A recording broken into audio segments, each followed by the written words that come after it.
Salut les amis, vous le savez déjà, c'est vous qui avez choisi la vidéo de cette semaine. Il s'agit bien évidemment d'un redesign, bien que c'était prévu en début août, mais bon, vous l'avez choisi, on va le faire. Aujourd'hui, on va redesigner le logo de Optoma. Optoma. Est-ce que c'est la bonne prononciation? Optoma. Bref. Alors, Optoma est une entreprise multinationale qui est spécialisée dans la vente et dans le marketing, notamment des projecteurs, des écrans plats interactifs, en gros tout ce qui concerne des services d'affichage. Pour ce redesign, vous connaissez déjà la routine. On va analyser le logo actuel, créer des croquis et enfin finaliser un bon logo. Le logo actuel est un logo assez abstrait, je veux dire, il ne montre pas exactement ce que l'entreprise fait. Et en regardant le logo de plus près, on se rend compte qu'il a un problème de pertinence, c'est-à-dire il n'est pas assez pertinent pour l'entreprise. C'est ce qu'on va faire aujourd'hui. On va essayer de donner ce sens de pertinence là au nouveau logo et pouvoir refléter ce que l'entreprise fait sur le logo. Alors pour cela, j'ai fait ma petite recherche sur les potentiels concurrents de l'entreprise et je me suis rendu compte qu'ils ont des concurrences comme BenQ, ViewSonic et Sony. Je dois avouer que la concurrence est quand même rude. Optoma, si vous voyez cette vidéo, j'ai une possible solution pour vous. Du coup, on va directement passer à la création de notre croquis. Alors, en regardant le logo de plus près, il est difficile d'y croire que le logo appartient à une entreprise qui fait dans la vente des projecteurs. Pourquoi? Parce qu'il est vraiment abstrait. Il est très abstrait, je veux dire. C'est vrai, la signature du logo, il est assez simple. Du coup, on va rester sur cette simplicité-là. On va utiliser la même typographie qui a été utilisée, mais pas italique. Et de cela, on va créer un symbole qui visualise et qui va montrer exactement ce que l'entreprise fait, mais de façon très minimaliste, je veux dire, et très abstrait, je veux dire. Très simple, on va dire ça comme ça. Du coup, on se retrouve dans quelques heures, je veux dire, quelques secondes, après avoir fait le croquis. C'est parti.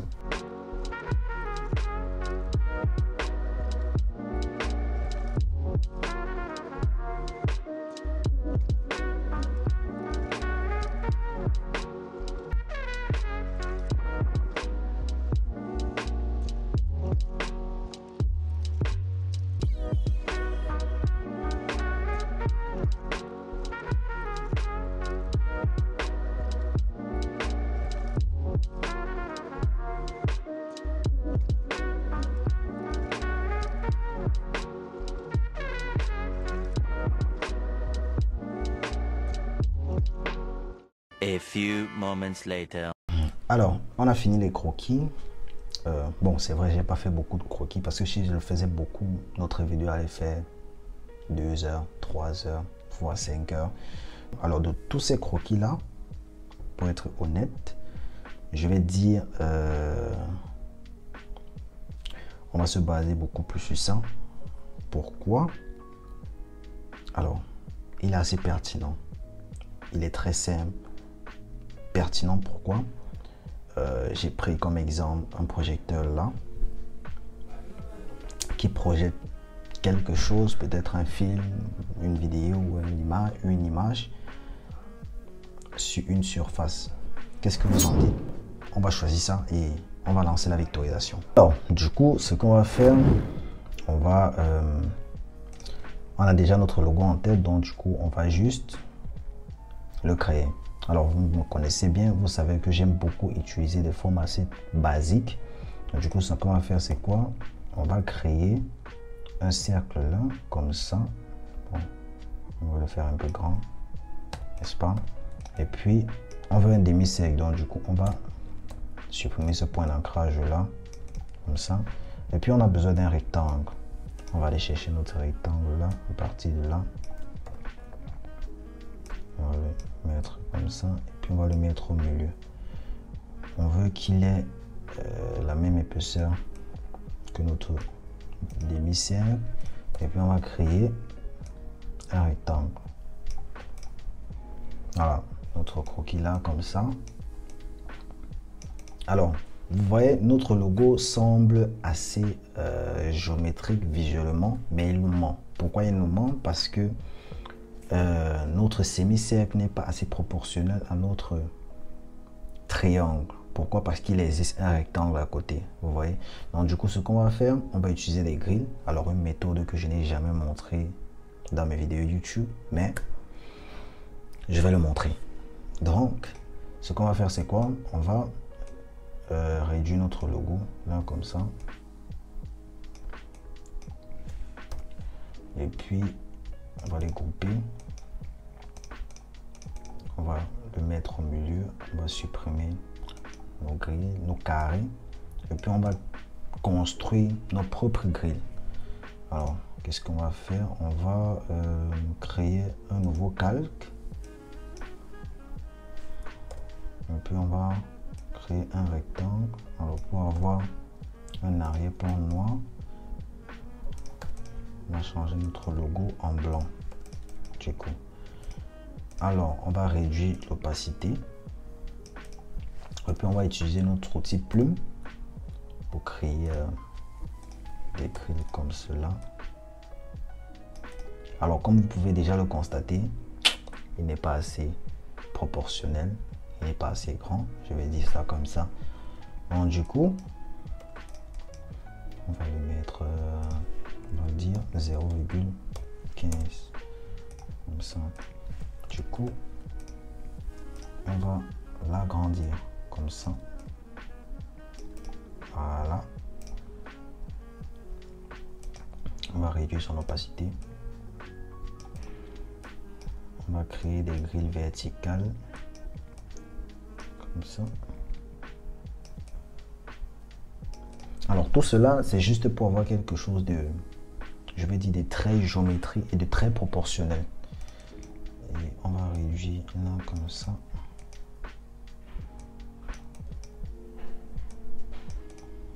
Alors, on va créer notre cercle. Alors la grille de cercle, là comme ça, il n'est pas assez proportionnel. On va venir là au milieu, créer une grille de cercle. Good. Et on va faire de même pour notre rectangle.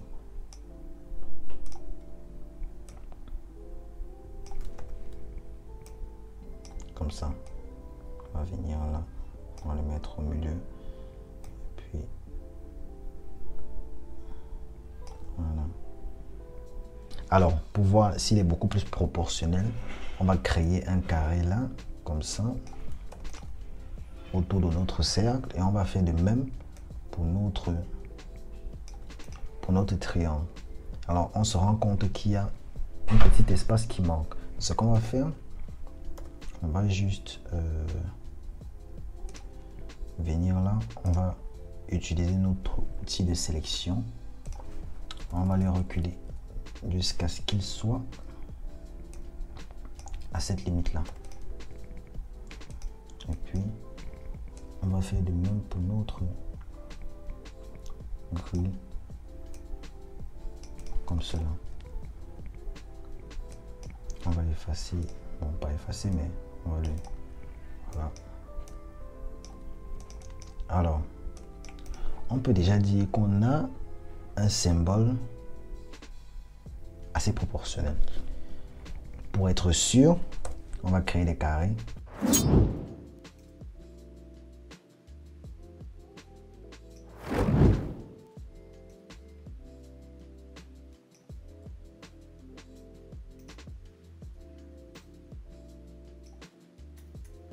Du coup, ce qu'on va faire, on va le dupliquer là et puis on va utiliser notre outil de concepteur de forme. On va supprimer tout ce qui nous entoure. On va prendre juste ce qui nous intéresse. Et voilà, nous avons notre logo. Alors, le logo est proportionnel et nickel. Donc, du coup, on va trouver une police d'écriture qui sera adéquate pour le logo. J'ai déjà une police d'écriture en tête. C'est notre ITC.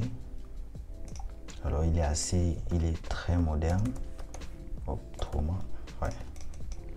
Il est très moderne et On va trouver une position pour notre logo.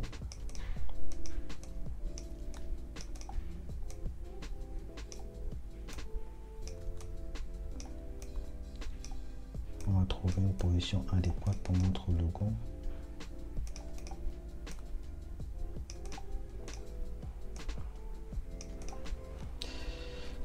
Est-ce qu'il sera plus adéquat devant comme derrière? Qu'est-ce que vous en dites?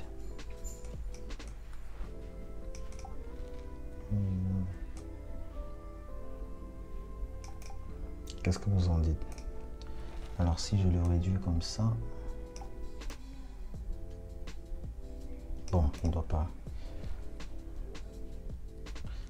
Ouais. Alors, nous avons notre logo enfin terminé. Nous avons quelque chose de très géométrique. Je vais dire parfait. La police d'écriture est assez moderne, sans sérif et très proportionnelle à notre symbole. Et de ce symbole reflète cette pertinence-là qui manquait de notre entreprise. Pour la couleur, j'ai décidé de rester sur la couleur du logo actuel de l'entreprise car il reflète exactement les valeurs de l'entreprise, c'est-à-dire ce côté optimal, ce côté audacieux et pertinent. Voilà, nous avons notre nouveau logo. Alors, est-ce qu'il est assez pertinent ou est-ce qu'il reflète exactement les valeurs de notre entreprise? Alors, n'hésitez pas de me le dire en commentaire. J'espère que la vidéo vous aura plu. Si c'est le cas, vous savez quoi faire. Lâchez le pouce bleu et partagez. Ça m'aiderait vraiment pour le référencement. On se dit à dimanche prochain pour une nouvelle vidéo. C'était Alex.